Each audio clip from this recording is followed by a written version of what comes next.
একজন ব্যক্তির ফয়সালা হয়ে যাবে, আমল নামা ওজন দিয়ে দেখবে অনেক নেক, তবে একটা নেকের টানে অভাবে জান্নাত পায় না। কয় নেকের অভাব? মাত্র একটা নেকের অভাব। তখন আল্লাহ বলবে, এই হাসরের ময়দানে ঘুরে দেখো তোকে একটা নেক তোমারে দেয়নি, যাও, পাইলে আমি জান্নাত দিয়ে দিই। বুড়ায় কান্না করে আর ঘুরে, রসুলের হাদিস ঘুরতেছে, মাকে তালাশ করে, ভাইকে তালাশ করে, কেউ তাকে আর পরিচয় দেয় না। হঠাৎ করে দেখে মাঠের পাশে একটা বুড়া মানুষ বয়া রইছে। জিজ্ঞাসা করে, এই বুড়া, তুমি কান্দো কেন? কয়, আমার আমল নামা ওজন দিছে, একটা নেকের অভাব আছে, জান্নাত আমি পাই না। এখন আমি ঘুরি, একটা নেক আমার কে দিক?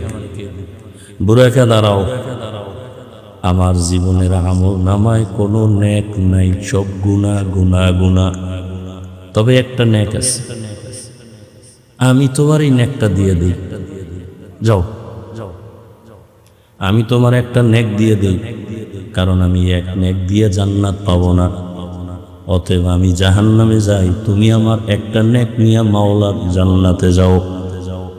বুড়ায় খুশিতে একটা দৌড় দিছে, আল্লাহকে বলবেন, আল্লাহ নেক পাইছি। ভাই বলছো? হ্যাঁ পাইছি। আল্লাহ এবার আমারে জান্নাত দাও। আল্লাহ বলবেন, নেকটা কি তোর মা দিছে? ভাই কয়, না না, আমার একজন মুমিন ভাই দিছে, তার আমল নামায় একটা নেক, আর কোনো নেক নাই। আল্লাহ বলবে, তারে তুমি ওটাইকে নিয়ে আসো।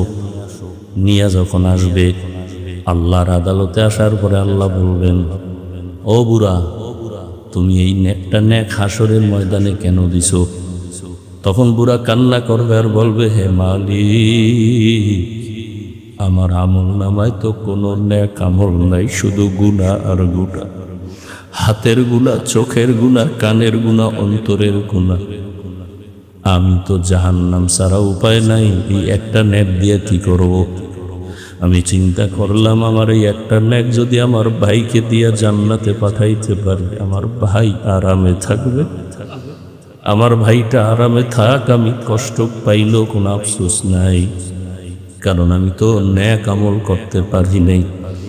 তখন আল্লাহ বলবেন, এতটুকু দয়া যদি তুমি এই কঠিন সময় সূর্যের গরমে, জাহান্নামের আগুনের গরমের মধ্যে থাকিও যদি তোমার ভাইকে এতটুকু দয়া করতে পারো, আমি মাওলার দয়া কি কম হয়ে গেল?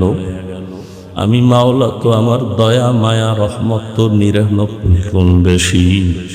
আমি আল্লাহ আমার দয়ার রাস্তা দিয়া তোমাকে মাফ করিয়া দিলাম, তুমিও জান্নাতে যাও।